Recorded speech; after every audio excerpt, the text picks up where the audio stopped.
مستيات بيتنا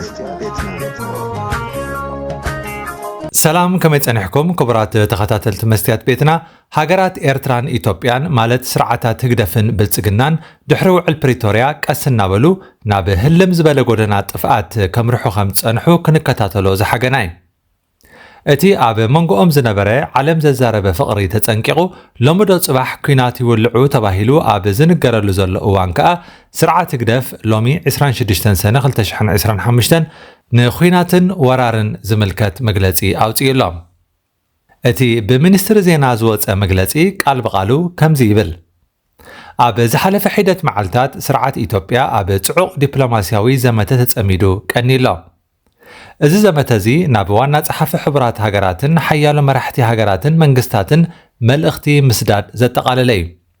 ትሕዝቶ ናይቲ መልእኽቲ ንኤርትራ ብተደጋጋሚ ምትኽታኽን ጥሕሰት ልኡላውነትን ግዝኣታዊ ሓድነትን ብሓሶት ዝጥቀንን ዝኸስስን እዩ።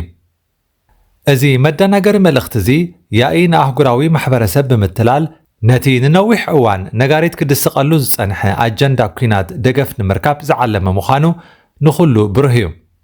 ጂኦግራፍስ بعلا هريما بعلا تقوي كم زبهال اتحقي اب ኢትዮጵያ ስልጣን ሒዙ ዘሎ ሰልፍ ብልጽግና ኣብ ዝሓለፈ 2 ዓመታት በቃላቱ እንተ ተኻኢሉ ብሕጋዊ መገዲ ኣድላይን ተኾይኑ ድማ ብሓይሊ ወደባት ኤርትራ ንመሓዝ ዝዓለመ ዓንዳርን ዘይምኽኑይን ጽዑቕ መርዛም ዘመተን ተኽታኺ ተግባራትን ከካይድ ጸኒሑ እዩ።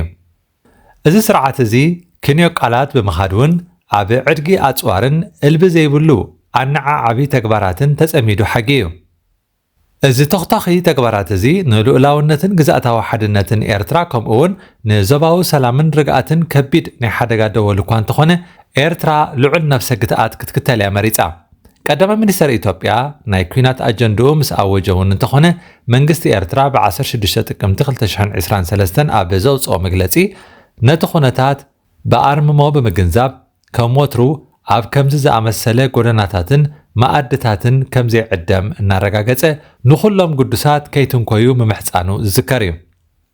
መንግስቲ ኢትዮጵያ ሎሚ ነዚ ዘይስገር ጭብጥታትን ፍሉጥ ፍጻመታትን ብምጥምዛዝ ንኤርትራ ብግህሰት ልኡላውነቱን ግዝኣታዊ ሓድነቱን ከሲሱሎ እዚ ዓይኒ ዘይብሉ መርመም ሓሶት እዩ።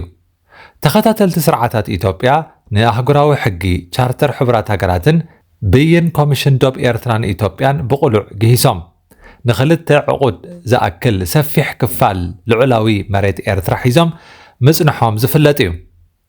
እዚ ዘይሕጋዊ ጎበጣ ልዑላዊ መሬት ኤርትራ ብቐንዲ ትሕዝቶን ምኽንያትን ናይቲ ብ9 ሓምሊ 2018 ኣብ ኣስመራ ዝተኸተመ ኣዋጅ ሰላምን ምሕዝነትን ኤርትራን ኢትዮጵያን ዶንግዩ ተመዓራሪ እዩ። ኤርትራ በቲ ብዘይ ምኽኒ ምድንጓይ ኢትዮጵያ ድሕሪ 2 ዕቁድ ዝተቐበለቶ ውሳነ ብይን ኮሚሽን ዶብ ኤርትራን ኢትዮጵያን ብጽኑዕ ቅይት እያ። ንምድምዳም እዚ ዘየድሊ ወጥሪ እዚ ስርዓት ኢትዮጵያ ልኡላዊ መሬትን ባሕራዊ ግዝኣትን ጎረቤት ሃገሩ ንምጉባጥ ካብ ዘለዎ ዘይሕጋውን እውጅን ጥሙሕ ዝመንጨወ እዩ። ክቡራት ተኸታተልትና እዚ ብላዕሊ ክሰምዕዎ ዝጸናሕኩም ሚኒስትር ዜና ሎሚ ዘውፅኦ መግለፂ እዩ። ብወገን ስርዓት ብልጽግና ሎሚ ቀነ ናብ ዝምልከቶም ዓበይቲ ሃገራትን ውድባትን ብዛዕባ ኤርትራ ዝምልከት ደብዳቤታት ክልኣኽ ከም ዝቐነየ ዝተፈላለዩ ምንጭታት ክጠቕሱ ቀኒዮም ኣለዉ።